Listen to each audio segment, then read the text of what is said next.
Hi guys, ఏం నడుస్తుంది? ఆ కుర్చీని మడతబెట్టి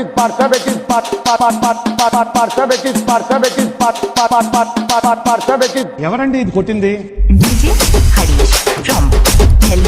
మీ అంత బలం లేకపోతుండొచ్చు, కానీ గుండెల మీద కొట్టాలంటే మాకంటే గట్టిగా ఇంకెవడు కొట్టలేడు.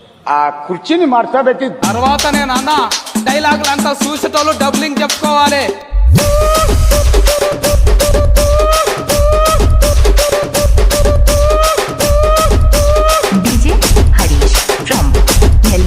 సత్యరెడ్డి అన్న చెప్పు.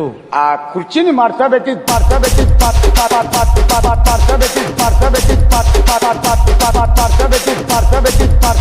తర్వాత నేను అన్న డైలాగులు అంతా చూసేటోళ్ళు డబ్లింగ్ చెప్పుకోవాలి.